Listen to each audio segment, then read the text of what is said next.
Hey folks, it's Kitsu and welcome to Perler Beads. So, we have the old style Perler Beads.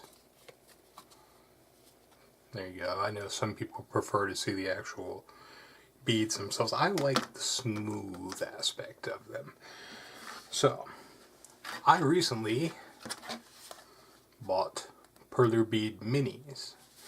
Now, as you can see, the minis are much smaller, so today we're going to be looking into ways to actually use Perler Bead Minis a little more effectively. Now, as you know, Perler Bead Minis, if you buy a set, it's going to come like this. This set is 4 pegboards and a ton of little beads that are completely random. Now, if you don't want to sort beads, this is not a good option for you. They do sell them in the actual kits, where the kits are color separated, 1,000 beads per color. And that's okay if you want a specific color. There are 2,000 bead bags. Those are better for specific colors, and they have colors that are unique in there that you cannot get anywhere else. Now, as for sorting your beads, to make it easy on yourself, go to Harbor Freight. Ignore the sticky tape there. But go to Harbor Freight. And I have a large one for large beads. This is one of their little container things. And as you can see,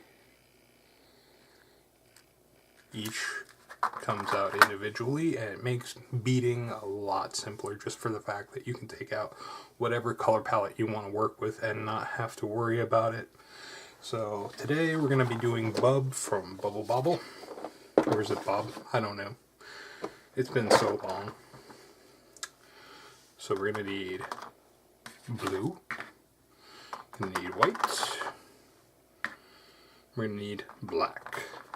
And that's all we're going to need. So, we're going to go ahead and do this just to show the difference in size. Now, personally, and this all comes to personal, whatever you're into, I like the tape method for doing these.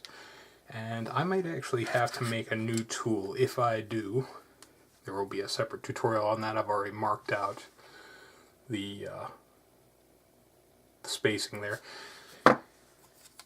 Basically just attaching pins to a popsicle stick, so I'm not sitting there for 400 years poking each individual one. But that'll be a tutorial for another day, so we'll go ahead and we'll just do this right now. So the first thing you're going to notice is how much smaller the beads are. Now, you can use anything you want, but me personally, I find the best thing to do, you can go and buy, for the larger beads, the dropper, but if you just take a paper clip, undo a paper clip like that, it's a lot simpler to load up your beads. Now, I know in this day and age it's kind of hard to find paper clips, but if you look around your house long enough, you will find some somewhere. And if not, they are a lot cheaper than actually buying the real tool. So, let's go ahead and just load these up. Go ahead and load them up. It makes it so much easier to actually do this. So,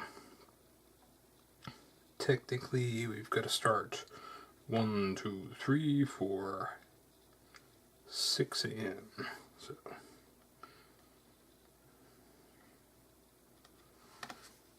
six.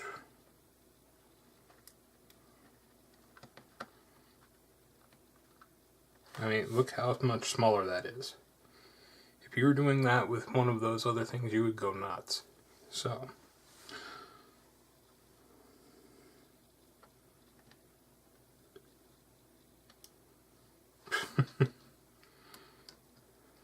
almost worked.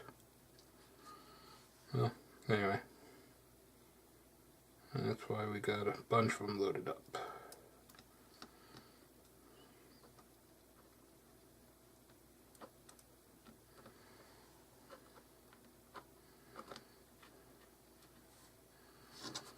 But trying to avoid actually using a tweezer here, because as much as I love the tweezer for small projects like... Okay, we're back. Sorry about that. I ran out of room on the camera. But, yeah, as you can see, it's actually a lot easier doing this with something like this, in theory, than it actually is. With the larger beads, it actually does do very well, but with this, these beads are so small that they bounce when they hit, which is a little problematic for doing something, but not completely horrible. And at the same time, though, probably easier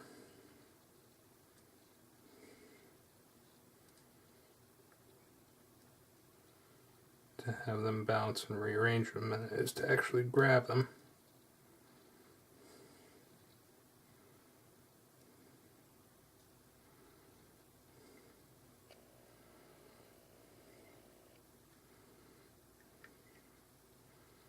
Nobody ever said Perler beads were for people who can't just relax, because this will try your patience, especially when you get into larger designs and everything spews all over the place like that. Okay, when in doubt, go with fingers. Seems a little counterintuitive that you're using big fingers for something like this, but hey, if it works, it works.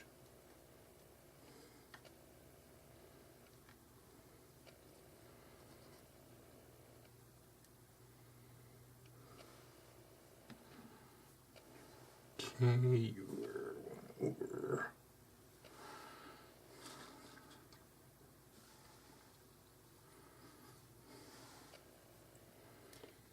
I'm really just hoping that I got the spacing on this right, because I would really hate to start over. I really would.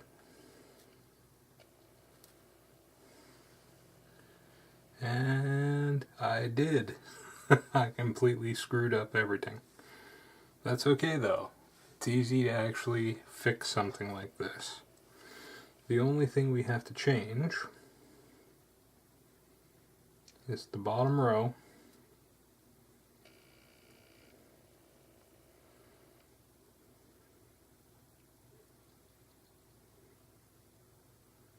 and a few little minor things. So let's go ahead and move this over. Move one of these to the other side. Hey, I'm actually getting good with the tweezers on these. I spoke too soon. Okay, that should have us sorted out.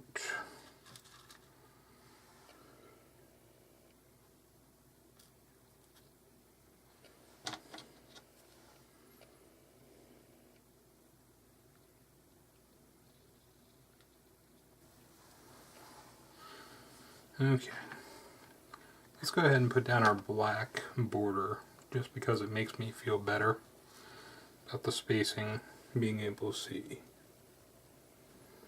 Now you can go ahead and do all of one color if you want. There's no police telling you how to do your perlers.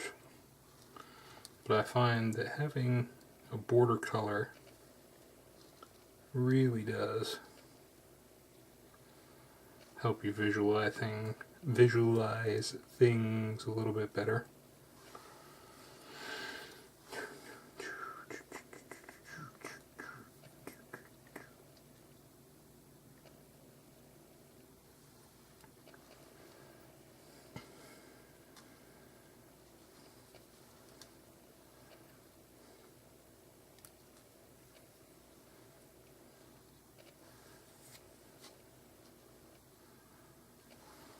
Okay.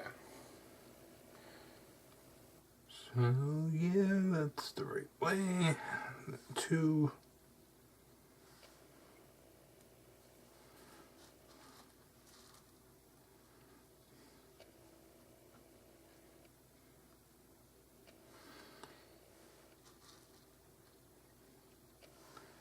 Now you notice I'm doing it this way because I want an exact duplicate.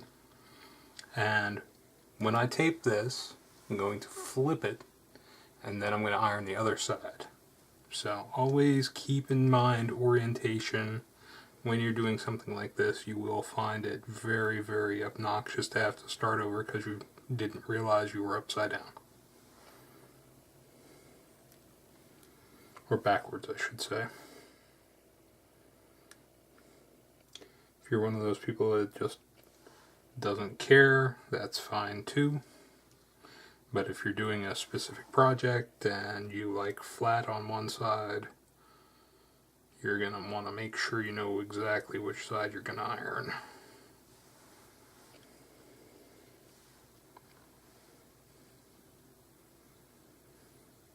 Yeah. You don't belong. It's okay.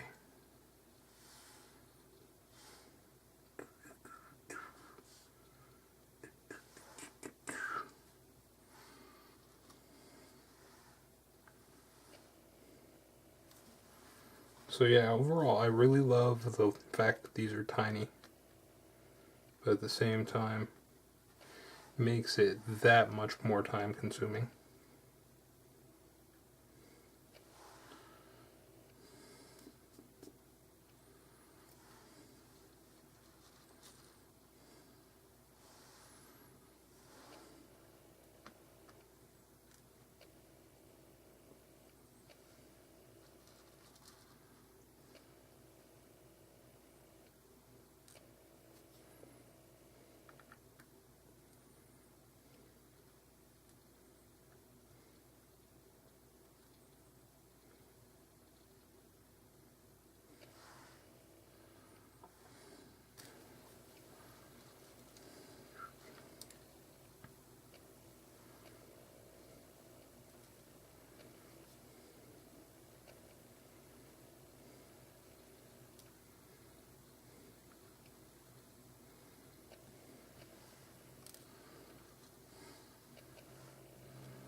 Sorry if I'm getting a little quiet.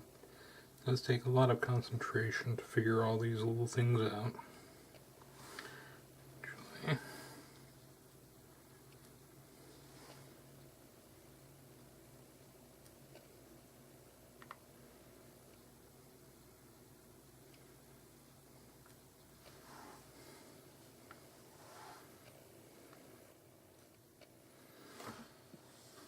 Here's the danger. When you've got big fingers and you're in here, you're going to knock things over.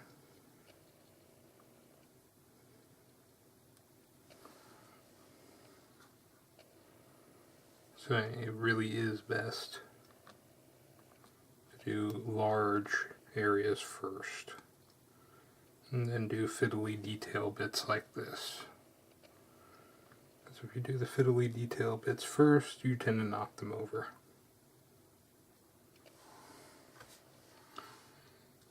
Will make you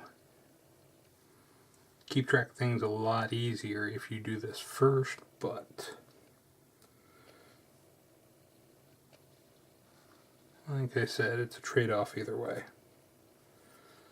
Personally, I lose track if I don't have something telling me how many beads in each direction and things like that.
Now imagine this, doing it with the larger beads. The larger beads, so much easier. So if you haven't done anything yet, you really don't mind the larger scale, go for the big beads. If you really want a challenge, go for the small beads.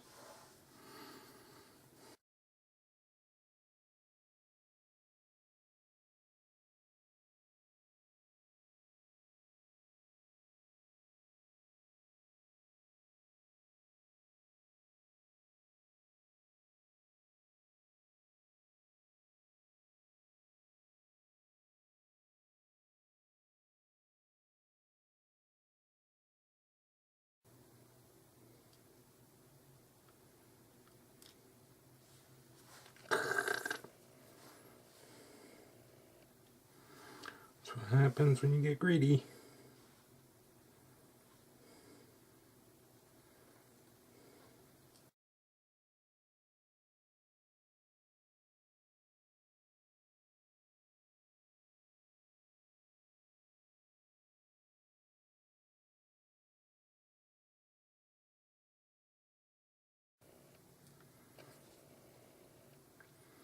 Gotta say one thing. Just looking at this, it's amazing how much smaller it's gonna be. I mean, you probably can't tell just by looking at it, but trust me, it's a world of difference. My real problem is I wish they had a pen that actually worked like a pen.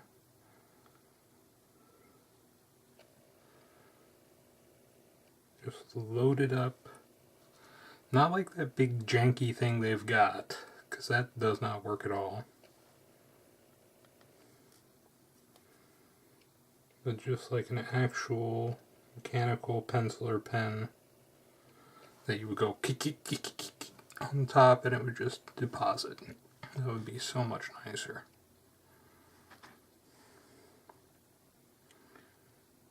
Okay, so I can fill this entire row. This part should be easy.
You see what I'm saying about how difficult it becomes once you become in the middle of all this stuff.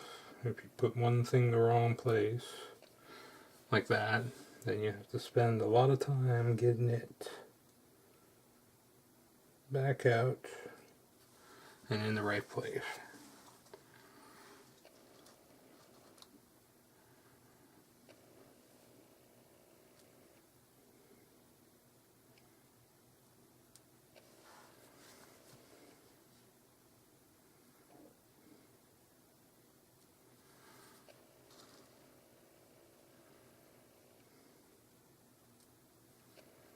But yeah, I used to play Bubble Bobble, not in the arcade, but on the Atari 1040 ST back in the day.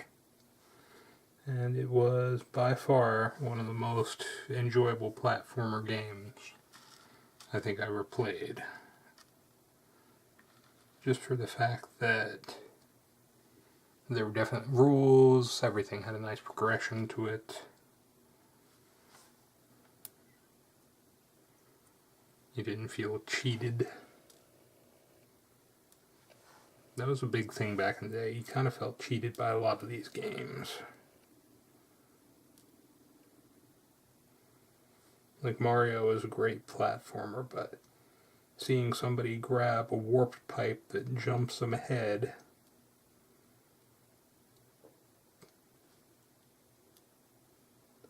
takes a lot of the fun out of it.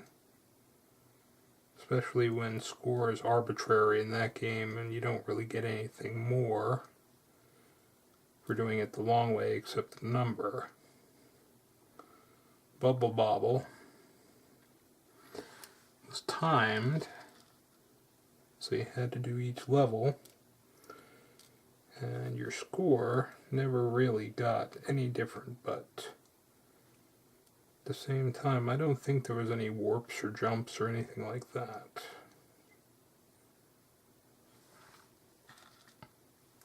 It was just how far you got was how far you got.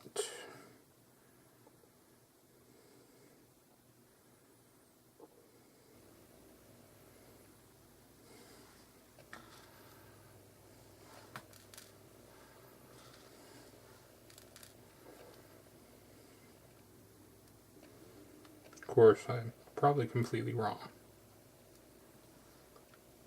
Like I said, this was the Atari 1040 ST days, which was circa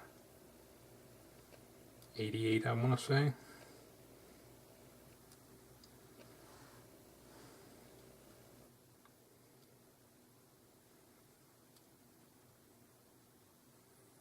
It's definitely late 80s, early 90s, because I graduated high school in 94. I was playing this before high school as far as I remember. The 1040 ST was a really great system for games. I mean, Starglider, Ball, all the Psygnosis games, Terror Pods.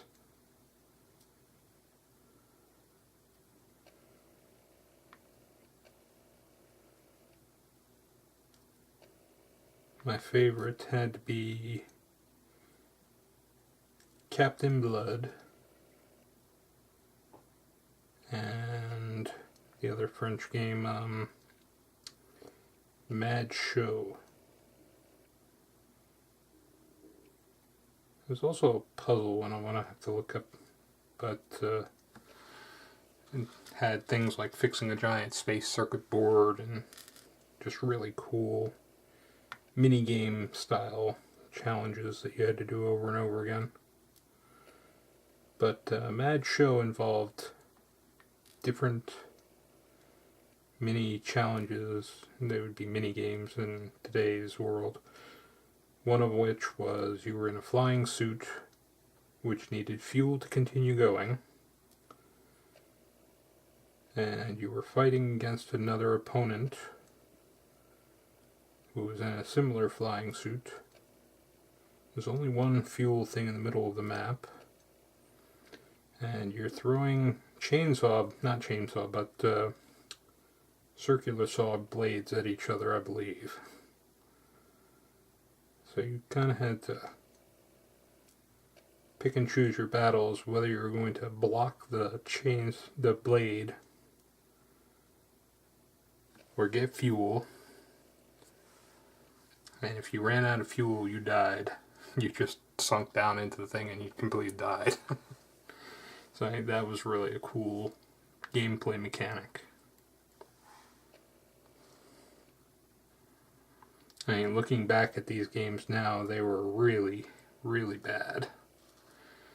I don't mean that gameplay-wise or anything like that, but you look at them now and it's like, wow, I enjoyed playing that. Oof. We're just very, very spoiled these days.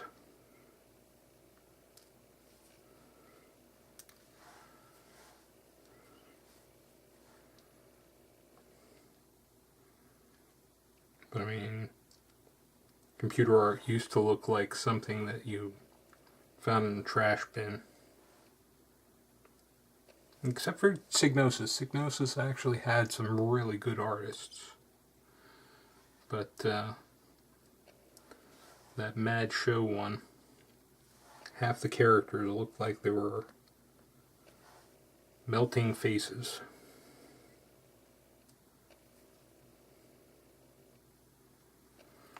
It'd be kind of cool to actually do some of the sprites from the Atari ST days.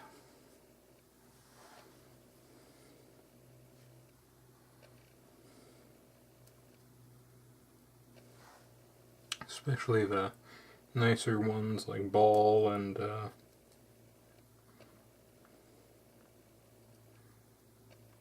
want to say Starglider, but that was not exactly pixel art. That was more of a primitive 3D kind of art.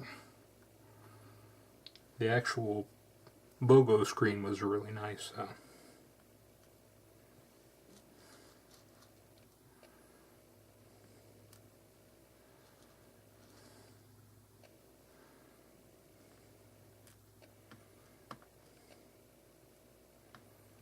There we go, we're zeroing in.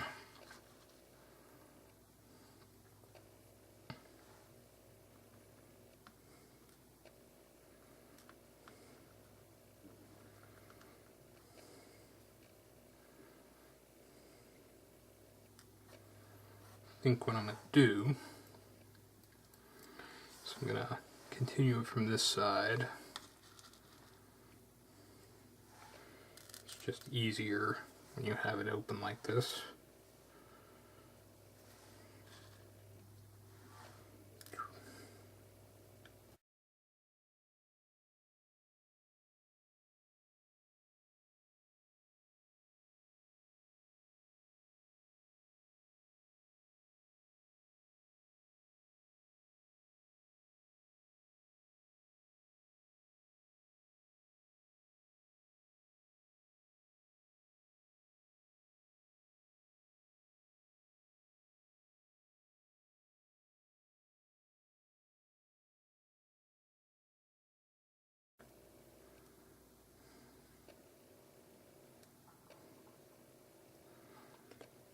Yeah, I find the easiest way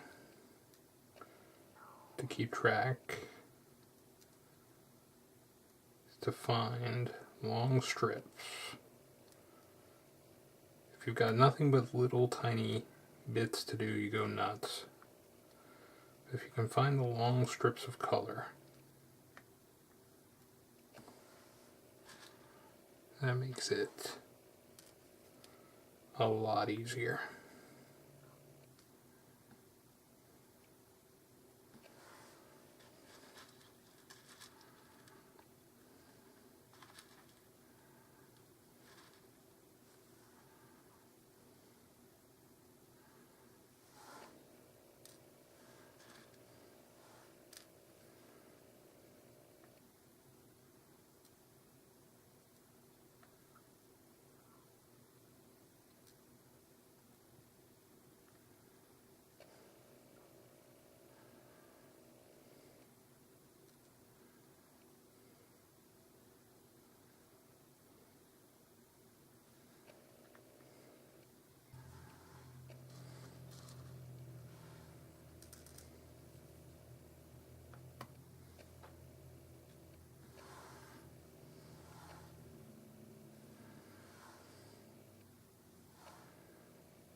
Nope.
Okay.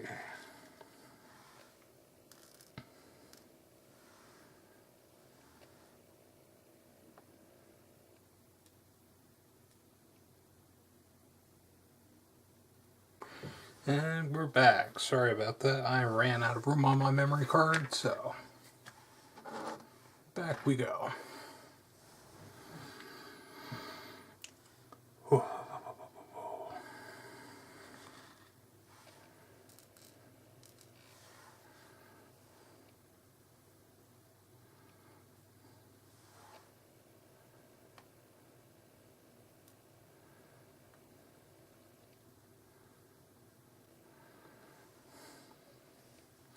And you know it's bad when you lost your place. And you start putting things in the wrong area anyway.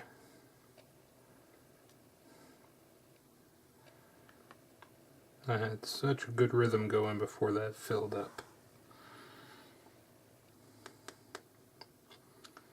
I know it kind of sounds sad looking at it that this is a good quote-unquote rhythm.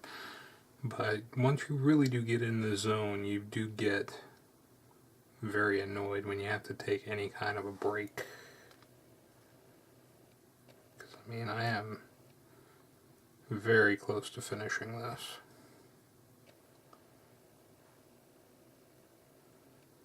And then I have to do the tape, then I have to poke the holes.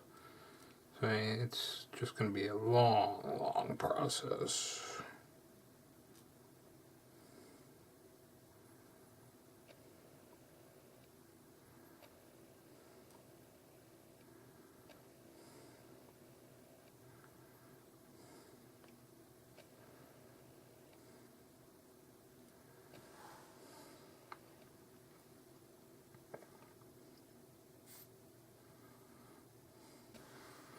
Now the good thing about sprites is you'll notice there's patterns, like this goes up 3, 3, 3, 3, 3, till it gets to 2.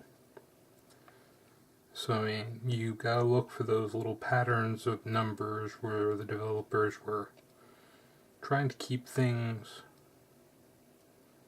symmetrical or at least balanced.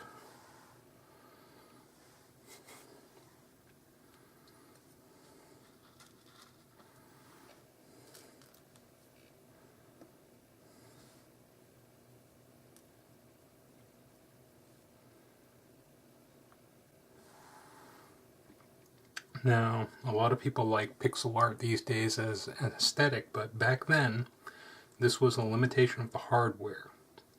You literally had no choice. You had 16 by 16 or whatever it was, 32 by 32, and it all depended on what the hardware limitation was. What resolution you were working at, how big your game character could be based on how many animation squares you could do.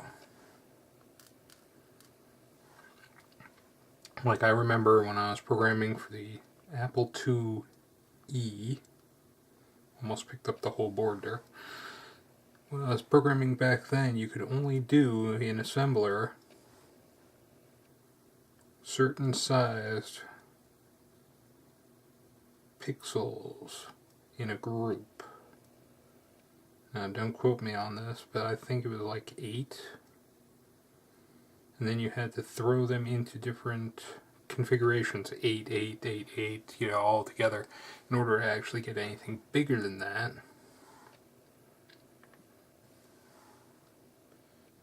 So I mean, that's one of those things that you just don't realize how bad it used to be.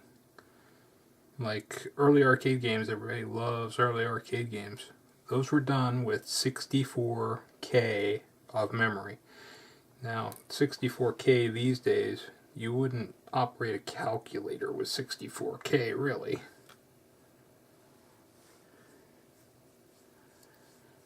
Or at least you would sit there and go, really?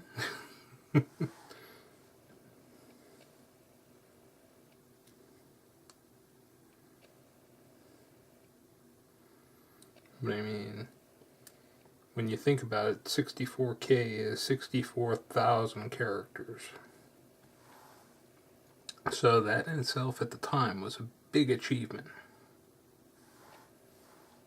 That's not 3, is it? That's 4. It needs to be 3. So, I mean, when you think about it, Pac-Man, Frogger, Stargate, Robotron 64, all those games had a 64K limit.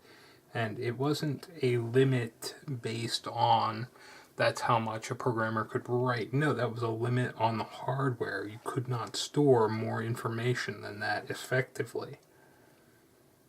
And those giant arcade machines had giant boards just to do that. So, I mean, really does make you appreciate when you do these little pixel art things that everybody thinks are so cool and neat and new.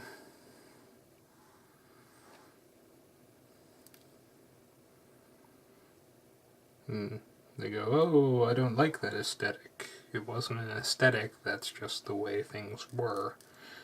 Like, Stargate, for example, has the first particle animation system. A lot of people don't know that, but the explosions in Stargate were really, I won't say the first, but it's probably one of the first. Definitely the first in a video game that I can remember. And when you died and exploded, it was as satisfying to die as it was to blow things up, just because you could see the explosion.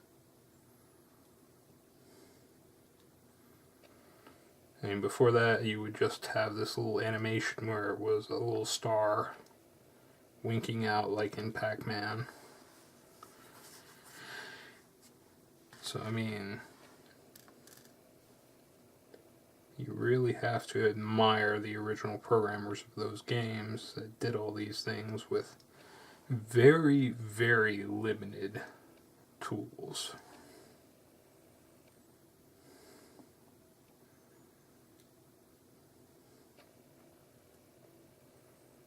Like, when you think about it, if somebody had all the tools today, like Unreal Engine and all this other stuff back in the day, you wouldn't have had Mario come out. Mario would never have been made. Mario was a big product of the era he was created in.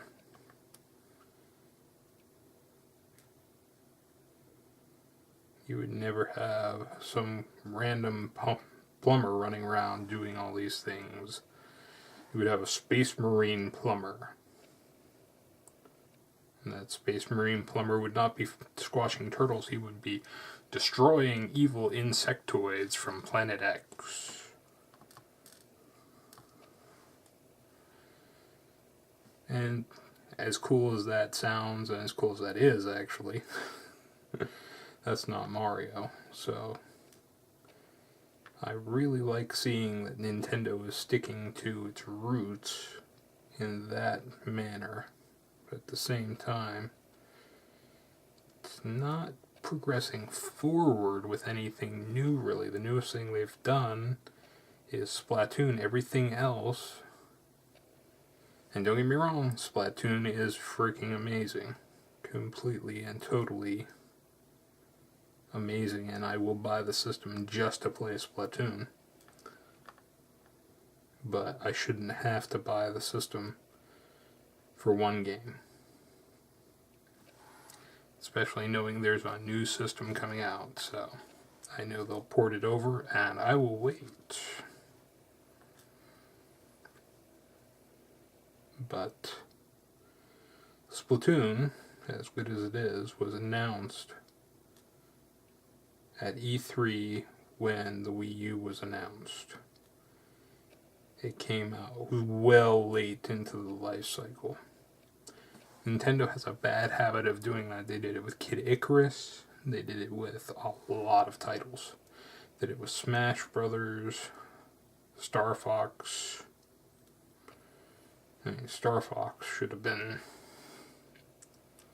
right up there in their first things developed. Just because that's nostalgia candy to everybody.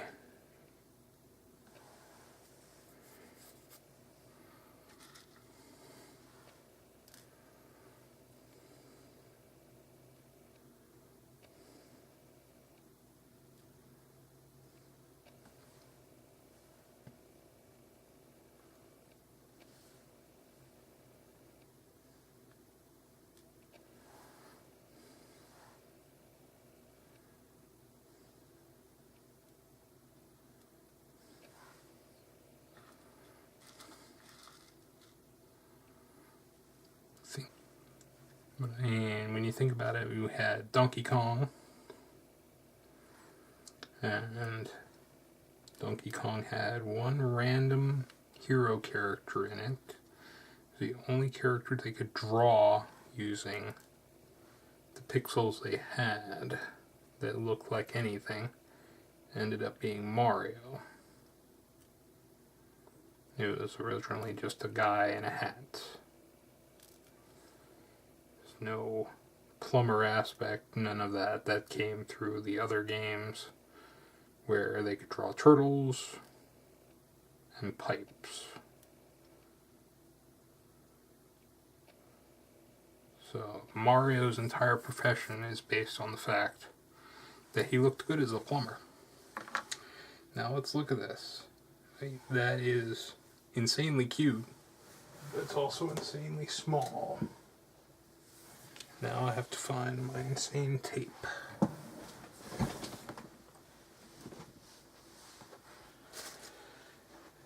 Okay. So here's the scary part. Not only do we need a piece of tape, we need a decent piece of tape.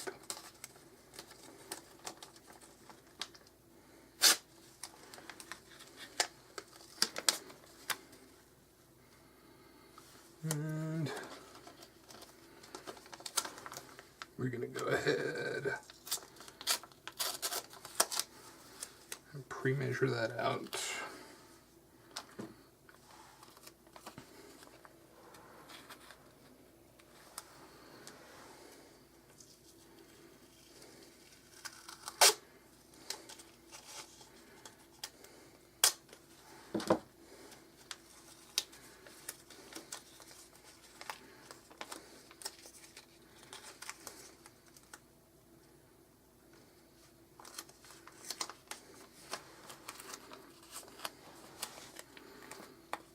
Now, the good thing about this is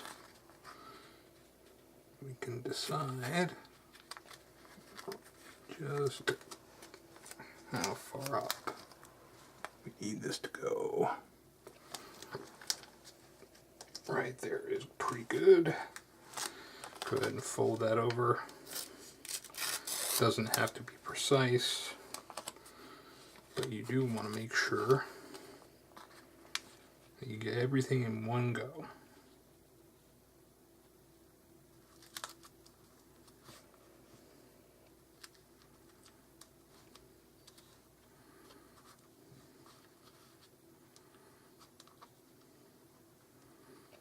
Now for the really important part. Take your thumb,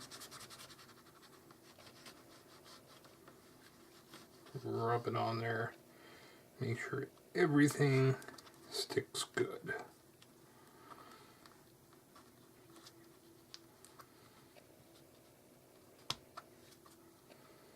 Now, if I want to make sure that this is going to be smooth, like this side, I have to pop the holes. If you don't care, you don't have to pop them. But I really do like having the smooth effect, so I have to go and pop a little hole in each one of these to let the air escape. Which is a little tedious, but it's not as bad as you think. Like I said, you can build a tool I've done it before. I don't know where my old tool is, but I used to have a tool that would do 10 at a time, which would just like boom, boom, boom, boom all the way up, and you would have it.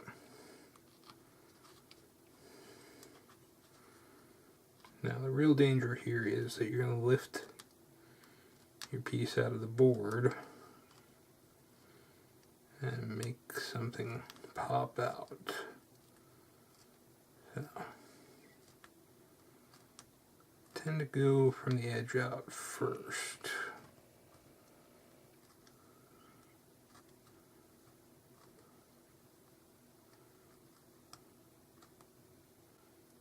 Now that's the thing, these don't have to be especially deep, so don't feel you have to get them all right there into the hole perfect. As long as there's just something to vent it even a little bit, you should be fine.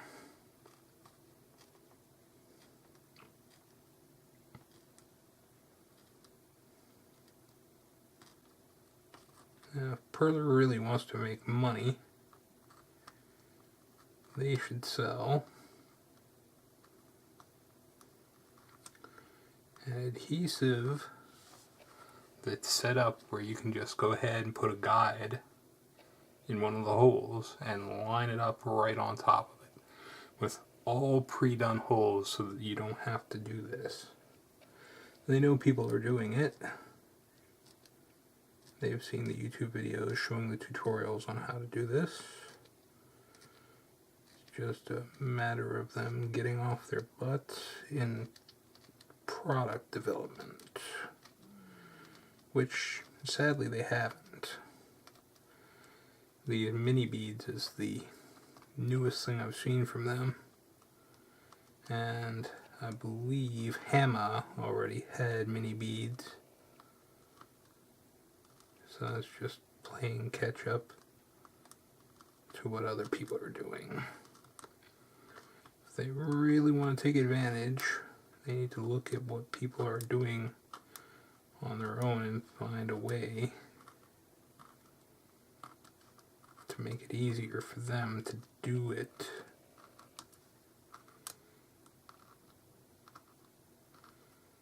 Because then, like that whole pen thing, if you look at their pen that they put out, it's ridiculously designed. It's designed to be used by a little kid. A little kid already has tiny hands, so they're not gonna need a pen as much as an adult would need one.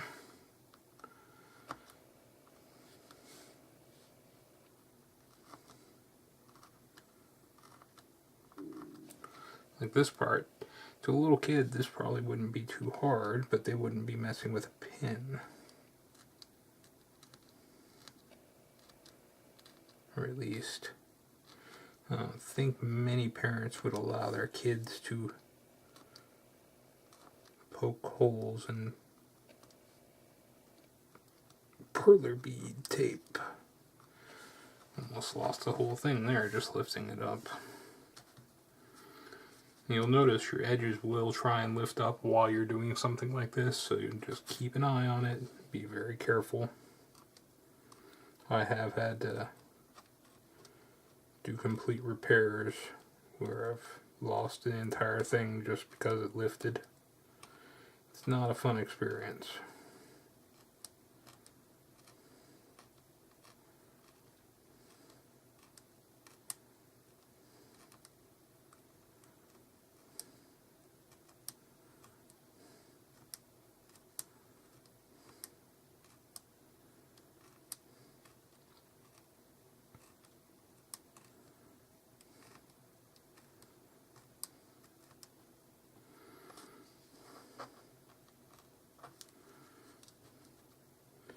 But yeah, I'm getting a little frustrated with the whole craft store scene with these. It's not really worth my while to order them because craft stores just do not have the right supplies. going directly to the manufacturer, the Perler people, they actually have horrible pricing that's designed without knowing, it seems, that you can get much better deals in craft stores.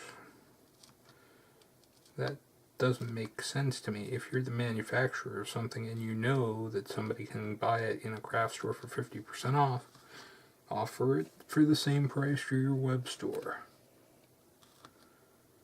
Get people to order directly from you. Cuts out the middleman, you get all the profit.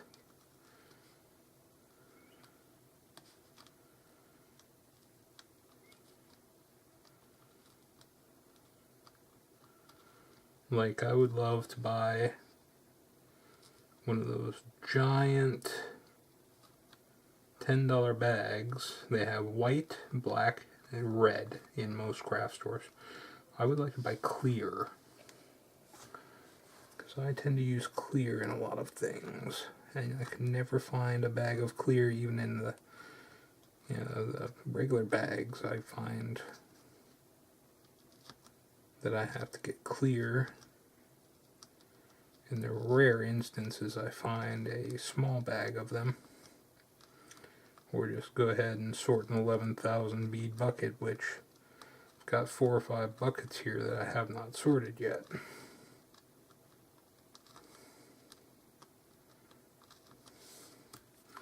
Yay, that's all of them. So now that is flat and pinned and everything else, I am going to go and iron. And since I know you all know how to iron, I'm not going to bother you with that. I will come back with the result. Okay, so we're back, and result time. Look at that. Hey, that is just insanely cute. But I do have a warning. Masking tape,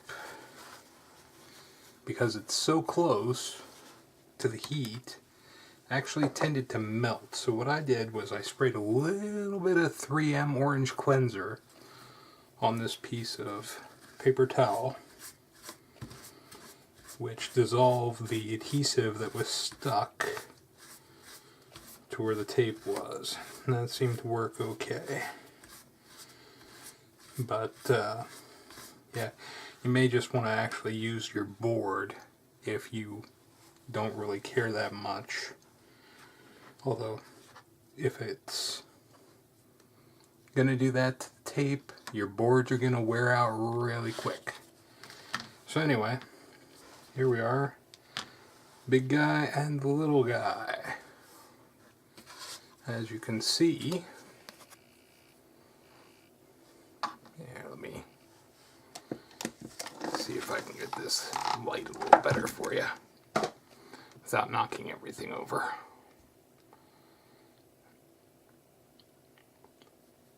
Smooth sides, nice and smooth. There's 1 or 2 holes, which holes were a lot bigger. See, little holes right here around the eye. And here the holes are barely noticeable, but here, if you don't get it exactly right, they really deform. So, I would have to say overall, for the amount of visual fidelity you get over what you had, I mean, that's really, really, really nice. So, go ahead, pick yourself up some Perler Mini Beads. Like I said, if you don't mind sorting, you can buy the pack. You should buy at least one of these packs, because in the craft store they are, I believe, $8.99. Comes with 4,000, 5,000 beads, something like that. But it more importantly comes with the boards. Actually, no, I think these were only $5.99. It was some ridiculously small price, which was almost the same price as just buying the boards. So, The boards were $4.99 and it was like $5.99 or $6.99 for the actual set that gives you all the extra beads. So go ahead and buy one set just to get the 4 boards. You're going to need them. Now, as for the colors, what I did, I bought 3 of the 4 multi-sets they have, and that gave me almost every color and at least, 2,000 or 3,000 of each. What they didn't have was the specific in-between colors, like, you take a look here, they had this yellow in the set, but they didn't have this yellow in the set. They had the red in the set and the green, but they didn't have the light blue as far as I remember. It was very specific ones you had to get outside of the set. White and black, they had 1 or 2 sets that had white and black at the bottom, hidden under everything. But one of them had black and didn't have white, and the other one had white and didn't have black. So just look at all the sets that are out there and make your decisions based on that. Definitely find a kit like this that has removable trays. It makes your life so much easier. I have, let's see, 5 or 6 of these for the big beads, and almost all the colors fit in this one mini tub for the small beads. So you can definitely make it a lot easier on yourself by doing that. So anyway, thanks for hanging out. This has been a trial of the Perler Mini Beads. I really like them. I like the fact that they're that much smaller. I mean, that's kind of ridiculously small by comparison. But at the same time, they're also higher definition too, so you could make something this size with that much more detail. The only thing to worry about is, if you take a look, even baking them the way I do, you're also half the size. This is almost like paper thin. So, like I said, you will have a problem when it comes to heating. If you have one big hole open up, it's going to be one big hole. See what I'm saying? Whereas the rest of these, I guess maybe that must have been one of the ones that I didn't puncture quite right. The rest of them had air to escape. That one just built up an air bubble inside of it and expanded it out. It's not such a problem with the bigger beads. Even if you didn't get every single one, it's not going to leave that big of a hole. So definitely be very careful if you're doing the masking tape method, and I will see you all next time. Peace.